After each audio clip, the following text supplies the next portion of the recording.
जबरार साहब और यहां से हमारे आपके कैंडिडेट कांग्रेस पार्टी के अनिल भारद्वाज जी से अनुरोध करूंगा कि वो राहुल जी का माला से स्वागत करेंगे। श्री अनिल भारद्वाज जी दानिश जबरार साहब से। दानिश भाई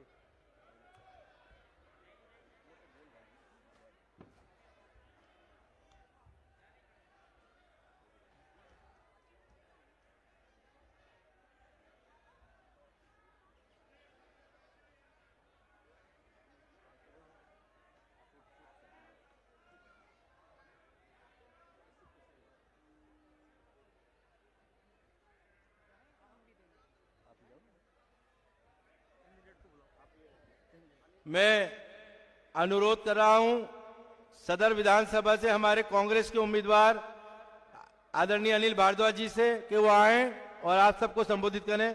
आदरणीय अनिल भारद्वाज जी। अरे हमारे बीच हमारे जनप्रिय लोकप्रिय इस देश के जननायक जिन्होंने देश की आम जनता आम आवाम के लिए कन्याकुमारी से लेकर कश्मीर तक उनकी दर्द तकलीफों को जानने और समझने के लिए, जिन्होंने सद्भावना के लिए, इस देश के भाईचारे के लिए, हिंसा के खिलाफ अपनी पदयात्रा की, आज तक दुनिया की सबसे बड़ी किसी राजनेता द्वारा की हुई पदयात्रा की, वो हमारे महबूब नेता आदरणीय नेता प्रतिपक्ष लोकसभा श्री राहुल गांधी जी हमारे बीच पहुंचे। एक बार जोरदार तालियों से आप सबसे मैं अनुरोध करूंगा, और जोर से, बहुत जोर से, श्री राहुल गांधी कांग्रेस पार्टी। बहुत बहुत स्वागत है आदरणीय हमारे नेता श्री राहुल गांधी जी का। इस मंच पे उपस्थित भाई दानिश जबरार जी, सेक्रेटरी एआईसीसी, हमारे यूथ कांग्रेस के माननीय राष्ट्रीय अध्यक्ष जी, हमारे जिला कांग्रेस कमेटी के अध्यक्ष जावेद भाई, और सभी मेरी बहन मुमताज पटेल जी, सभी मंच पे इस तरफ और उस तरफ सामने की तरफ बैठे उपस्थित मान योग सम्मान योग देवियों, सज्जनों और भाइयों और बहनों,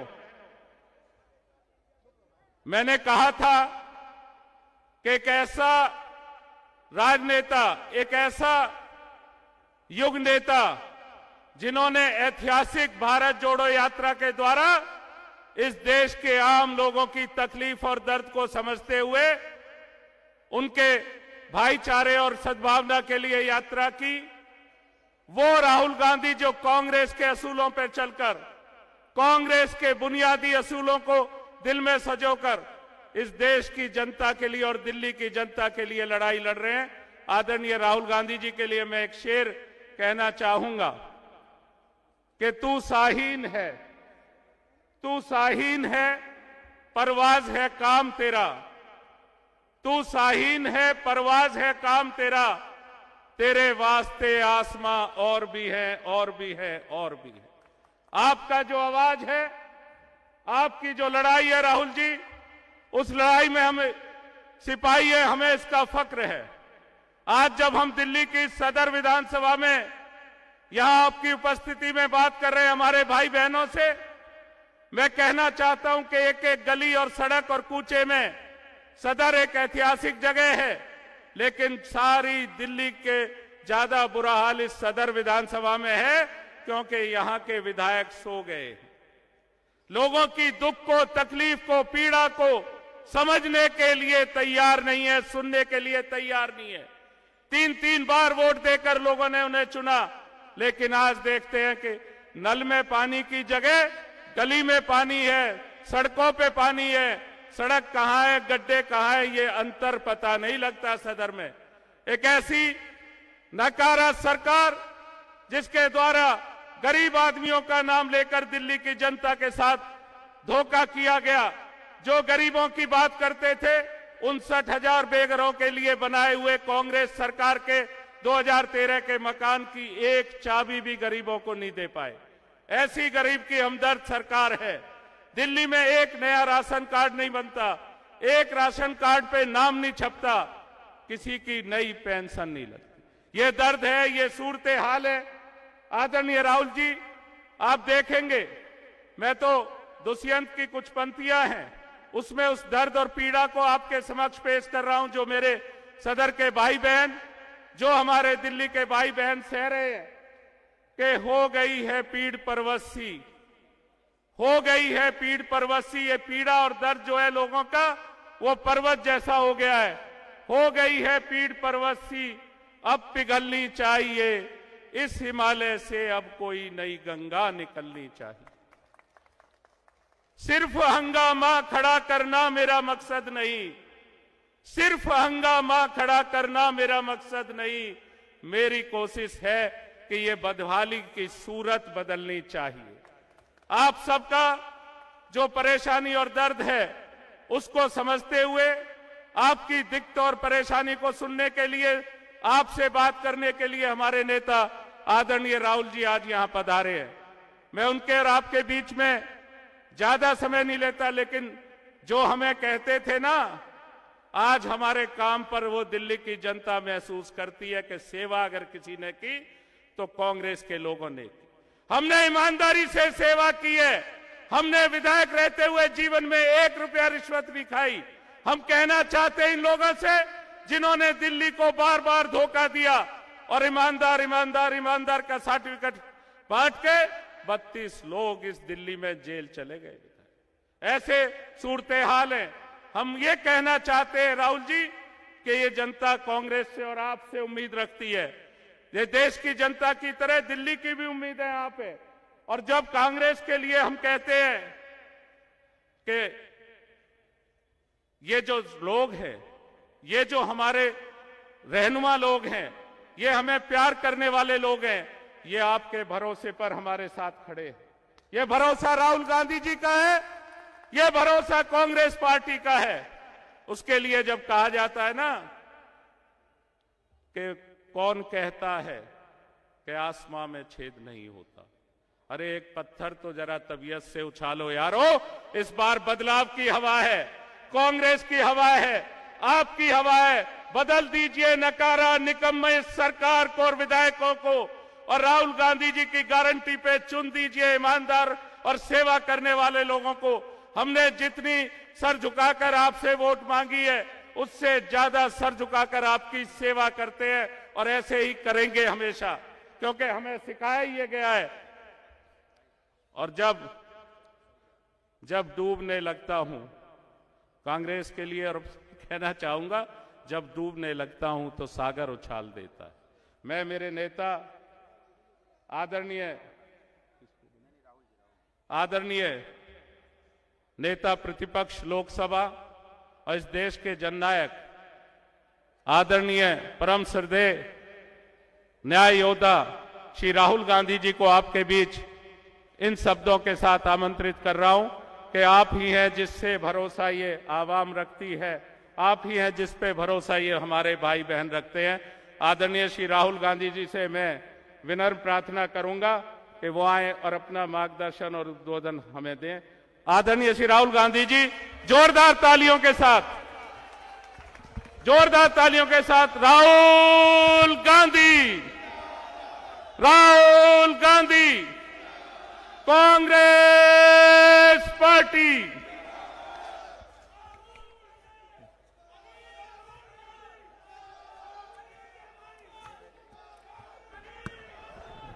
दानिश अबरार जी,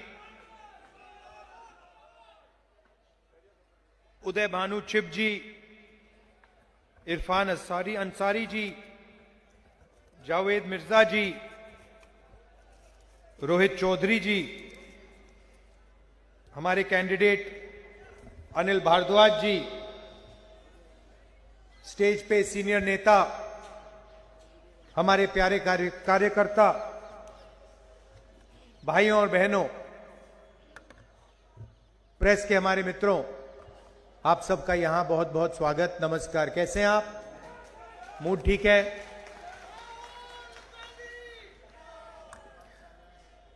लड़ाई, नमस्कार नमस्कार। लड़ाई विचारधारा की है। एक तरफ नफरत, हिंसा, दूसरी तरफ मोहब्बत, भाईचारा। आरएसएस, बीजेपी के लोग संविधान को खत्म करना चाहते हैं, रद्द करना चाहते हैं।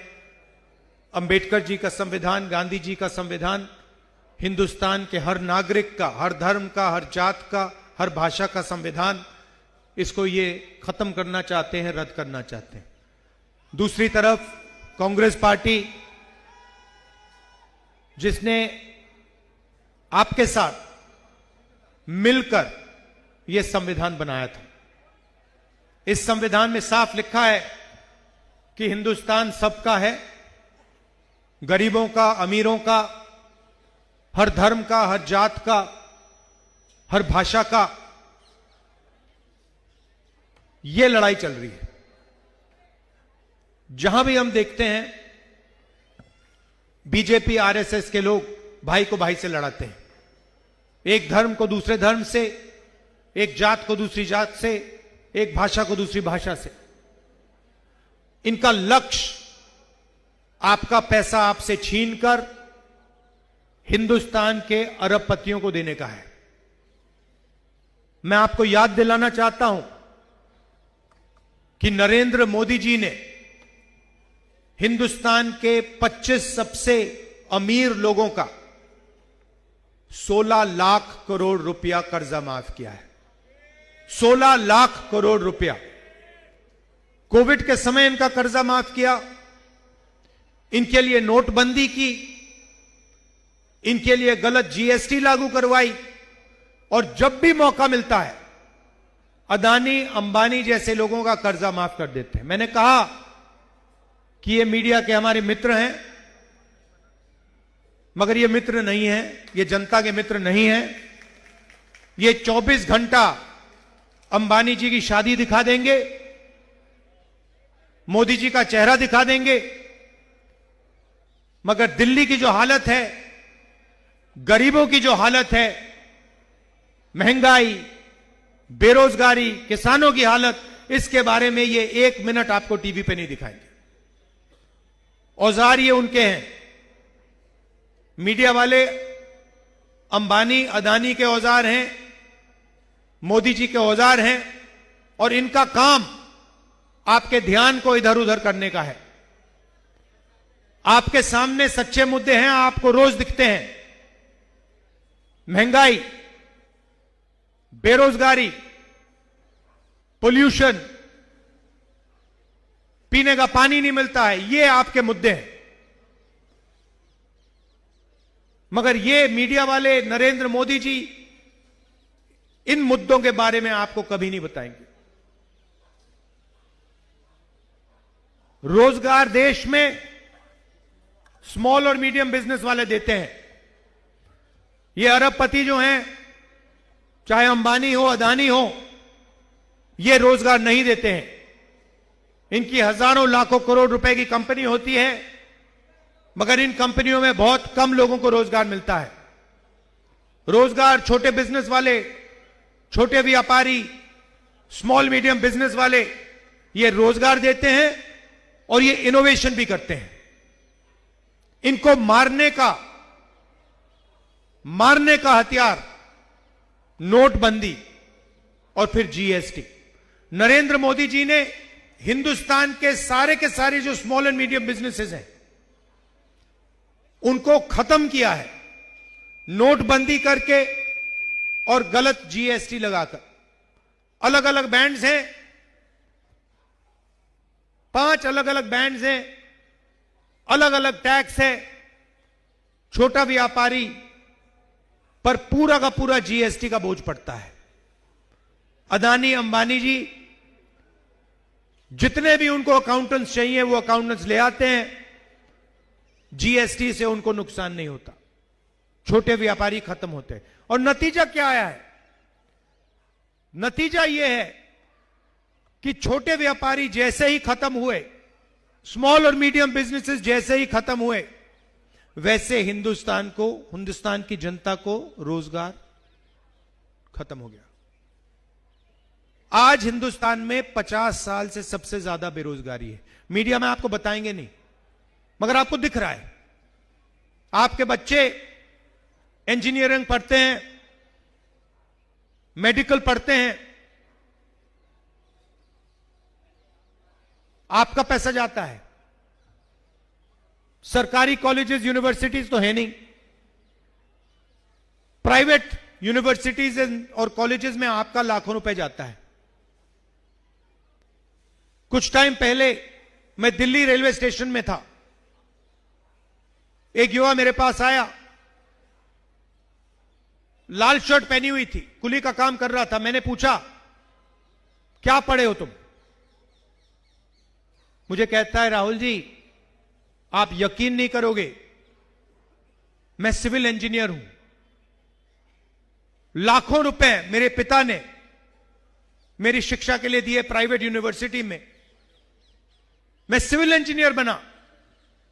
और सच्चाई यह है कि मेरे सारे के सारे सपने खत्म हो गए, मैं कुली का काम कर रहा हूं। वो अकेला नहीं है। हिंदुस्तान में लाखों युवा हैं, करोड़ों में भी हो सकते हैं, जिन्होंने यूनिवर्सिटी डिग्री ली है। आपके बच्चे हैं, यूनिवर्सिटी डिग्री ली है, कॉलेज में ग्रेजुएशन किया है, लॉयर की डिग्री है, मगर बेरोजगार घूम रहे हैं, मजदूरी तक कर रहे हैं। यह हिंदुस्तान की रियलिटी है, सच्चाई है। और इसका कारण है कि नरेंद्र मोदी जी ने 20-25 अरबपतियों को हिंदुस्तान का पूरा धन पकड़ा दिया है। आप अगर बैंक लोन लेने जाओ, आपको बैंक लोन नहीं मिलेगा, बैंक से बाहर कर देंगे आपको। मगर अदानी, अंबानी लाखों करोड़ रुपए के बैंक लोन ले सकते हैं, 1 सेकंड में ले सकते हैं।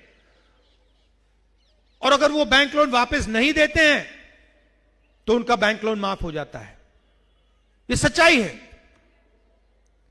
तो हो क्या रहा है? आप जीएसटी देते हो, जितनी जीएसटी आप देते हो, मान लो आपने शर्ट खरीदी, जितनी जीएसटी आप देते हो उतनी ही जीएसटी अदानी देता है। अगर वो वही शर्ट अदानी खरीदे, उतनी ही जीएसटी अदानी देगा। उसकी आमदनी लाखों करोड़ रुपए, आपकी आमदनी हजारों में, मगर जितनी जीएसटी वो देता है उतनी आप देते हो। आज बजट पास हुआ, पेश हुआ, उसमें आप देखिए बजट का पूरा का पूरा लक्ष्य 25 लोगों को फायदा पहुंचाने का। आपको थोड़ा सा दे देंगे, कह देंगे भैया ये लो थोड़ा सा टैक्स माफ कर लेंगे। मगर अगर आप बजट का लक्ष्य देखेंगे तो हिंदुस्तान का धन 20-25 अरबपतियों को देने का है। हिंदुस्तान में 50% पिछड़ा वर्ग है, 15% दलित है, 8% आदिवासी, 15% माइनॉरिटी और मान लो 5% गरीब जनरल कास्ट के लोग। प्राइवेट अस्पतालों के मालिक देखो, प्राइवेट कॉलेजेस यूनिवर्सिटीज के मालिक देखो, बड़ी बड़ी कंपनियों के मालिक देखो, बड़े बड़े जजेस की लिस्ट निकालो और मुझे दिखा दो पिछड़े वर्ग के कौन हैं, दलित कौन है, आदिवासी माइनॉरिटीज के कौन है, गरीब जनरल कास्ट के कितने हैं। वही चुने हुए लोग हैं, उनके मित्र हैं, वो सब उनको मिलता रहता है। 90 लोग बजट बनाते हैं।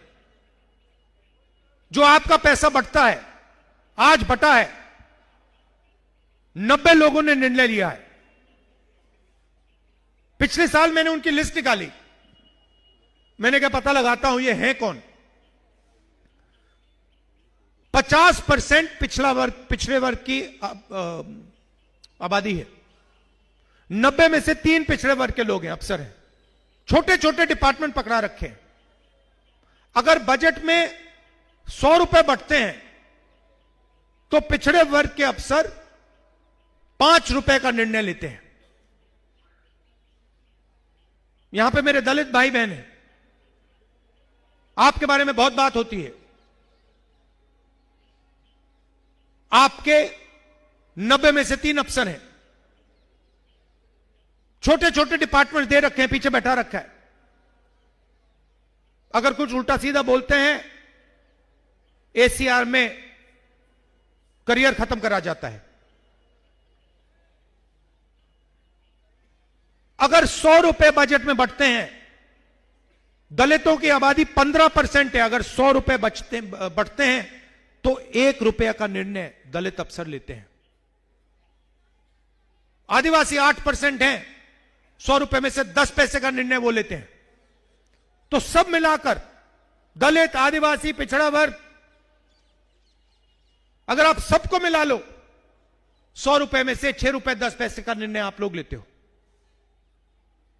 और पैसा आप दे रहे हो। जीएसटी दे कौन रहा है? गरीब, जनरल कास्ट के लोग, पिछड़ा वर्ग, दलित, आदिवासी, माइनॉरिटी, यही तो दे रहे हैं। अदानी थोड़ी दे रहा है जीएसटी, अंबानी थोड़ी दे रहा है, आप लोग दे रहे हो। और फिर आप देखते हो कि भाई हमने जीएसटी दी, बजट में हमें पैसा नहीं मिला, बैंक से हम पैसा नहीं ले सकते, रोजगार नहीं मिलता, छोटे व्यापारियों को खत्म कर दिया, और फिर ध्यान भटकाने का काम शुरू हो जाता है। कभी अमिताभ बच्चन दिखाएंगे, डांस गाना दिखाएंगे, क्रिकेट दिखाएंगे।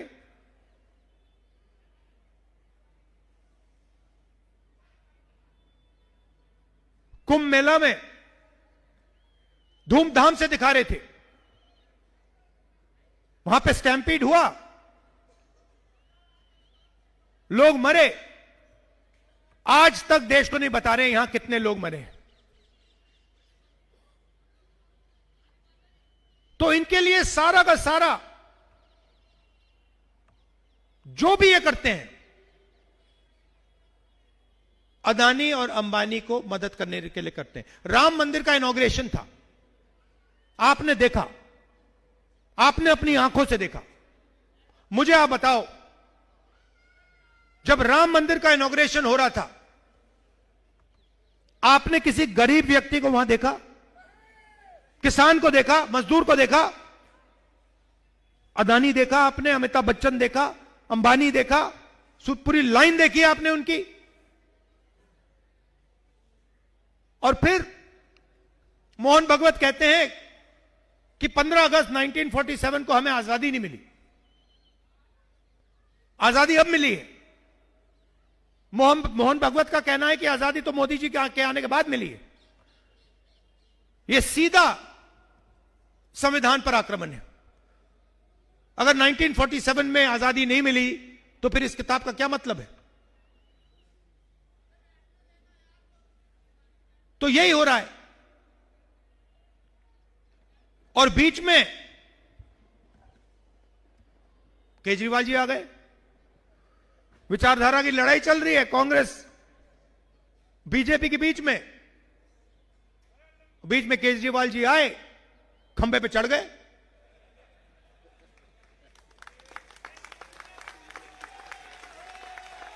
खंबे पे। अच्छा, वो अब दूसरी बात है कि भैया 5 साल पहले खंबे पे चढ़े थे, अब धड़ाक से ऊपर से नीचे गिर गए, वो अलग बात है। उन्होंने कहा था, देखो मैं खंबे पे चढ़ता हूं, मैं नए तरीके की राजनीति लाऊंगा, मैं दिल्ली की राजनीति बदल दूंगा, भ्रष्टाचार मिटा दूंगा, यमुना को साफ कर दूंगा, पोल्यूशन हटा दूंगा, मोदी को माफ कर दूंगा। हुआ क्या? सबसे बड़ा सबसे बड़ा भ्रष्टाचार, शराब का स्कैम किया सिसोदिया जी और केजरीवाल जी ने, सबके सामने। करोड़ों रुपए इन्होंने आपसे चोरी किए हैं। नई राजनीति, वायदा था नई राजनीति का, आए और करोड़ों रुपए आपसे भ्रष्टाचार करके चोरी किया। 5 साल पहले कह रहे थे मैं यमुना जी में जाके नहाऊंगा, यमुना जी का पानी पीऊंगा। मैं तो उनसे कह रहा हूं भैया यमुना जी को छोड़ दो, दिल्ली का पानी पी के दिखा दो, बीमार हो जाओगे। कहा था छोटी छोटी गाड़ी में घूमते थे, कौन सी थी भैया वो, आल्टो क्या थी, वैगनार, वैगनार मैं भूल जाता हूं, वैगनार गाड़ी थी छोटी सी। वो वैगनार गाड़ी को लेकर सीधा शीश महल में घुस गया अंदर, दरवाजा बंद कर दिया पीछे से। करोड़ों रुपए का घर, सारी की सारी एमिनिटीज, ऑटोमेटिक दरवाजे, 70 लाख की गाड़ी। अच्छा ऐड किया आपने।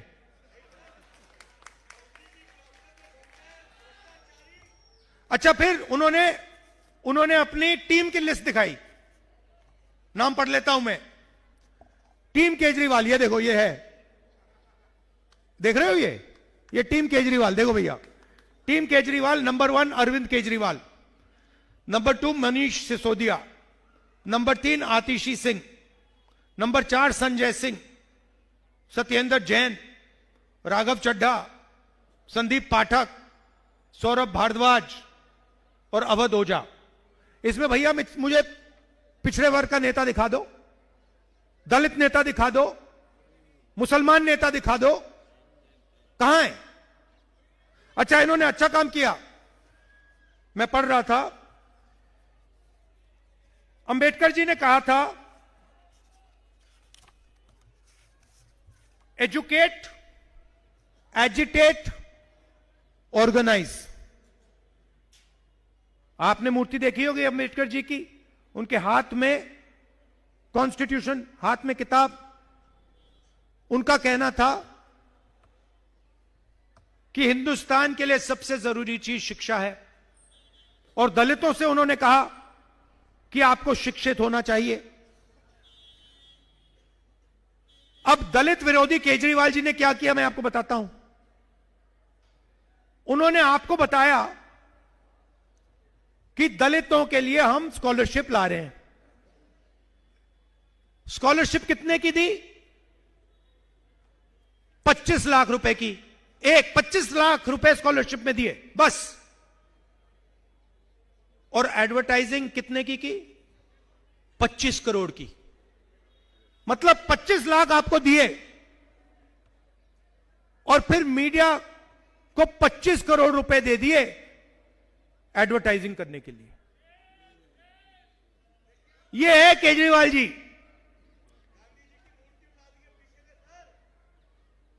तो अब आप केजरीवाल जी को देखिए, मोदी जी को देखिए, जहां भी जाएंगे। मोदी जी ने कहा था नोटबंदी के टाइम आंसू भाषण देते हुए मुझे चौराहे पे फांसी से लटका देना। कोविड के टाइम आपको कहते भैया थाली बजाओ। अच्छा आपने बजाई भी।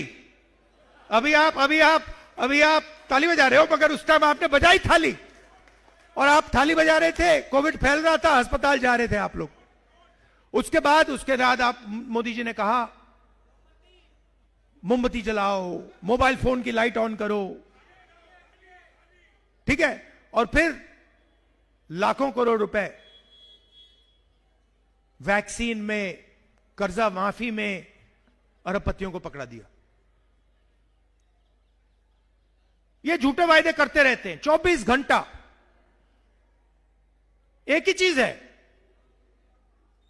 केजरीवाल जी कहेंगे भ्रष्टाचार मिटा दूंगा, यमुना को साफ कर दूंगा। मोदी जी कहेंगे भ्रष्टाचार मिटा दूंगा, गंगा को साफ कर दूंगा। एक ही चीज है। और काम करते हैं अरबपतियों के लिए। आप 20 साल के मेरे भाषण देख लो। 2004 से मैं राजनीति में हूं, मेरे 20 साल के आप भाषण देख लो, एक झूठा वायदा मुझे दिखा दो, एक। हमने कहा, कर्नाटक में कहा महिलाओं को फ्री में बस का टिकट मिलेगा, करा। कर्जा, किसानों का कर्जा माफ करा। मनरेगा करा। भोजन का अधिकार करा। आरटीआई करा। जो भी हम कहते हैं हम करके दिखाते हैं। मैं आपको कभी भी झूठ नहीं बोलने वाला हूं, क्योंकि मेरा आपके साथ 2 साल पुराना रिश्ता नहीं है। मेरा आपके साथ 20 साल भी नहीं है भैया। मेरे दादी, परदादा, पिताजी, इनका रिश्ता है आपके साथ। और मेरा ये बात समझिए, मेरा राजनीतिक रिश्ता नहीं है, मेरा मोहब्बत का रिश्ता है, प्यार का रिश्ता है आपसे। इसीलिए मैं हर मीटिंग में कहता हूं कि सबसे जरूरी काम नफरत के बाजार में मोहब्बत की दुकान खोलनी है। अभी मैं आया, मुझे यहां लोगों ने कहा लव यू, और मैंने भी कहा लव यू ब्रदर। तो मेरा कहना है, खुशी से राजनीति हो सकती है। यह मोहब्बत का देश है, यह नफरत का देश नहीं है। नफरत से नुकसान होता है, नफरत से प्रगति नहीं होती है, नफरत से बेरोजगारी बढ़ती है। तो इसीलिए हमारी विचारधारा की लड़ाई है। मोहब्बत की दुकान का काम हम करते हैं, करते रहेंगे, और जहां भी ये नफरत फैलाएंगे वहां आपको राहुल गांधी और कांग्रेस पार्टी दिखेगी। मोहब्बत की दुकान खोलेंगे। मैं हमारे जो यहां पे जब दिल्ली में दंगा हुआ था, हिंसा हुई थी, मैं आपसे पूछना चाहता हूं, जब आपको जरूरत थी, जब आपके साथ हिंसा की जा रही थी, केजरीवाल जी आए थे? राहुल गांधी आया था? बस ये बात याद रखिए। हम 4000 किलोमीटर देश में नफरत को मिटाने के लिए, भाईचारे के लिए, कॉन्स्टिट्यूशन के लिए, संविधान के लिए हम कन्याकुमारी से कश्मीर चले हैं। 4000 किलोमीटर चले हैं, क्योंकि हम इस देश से मोहब्बत करते हैं, इस देश की जनता से मोहब्बत करते हैं, और हम कॉन्स्टिट्यूशन, संविधान की रक्षा करते हैं। आप सब आए, शाम का समय है, मैं आप सबका दिल से धन्यवाद करना चाहता हूं। यहां हमारे प्रत्याशी हैं, इनको भारी बहुमत से जिताइए। नमस्कार, जय हिंद, धन्यवाद।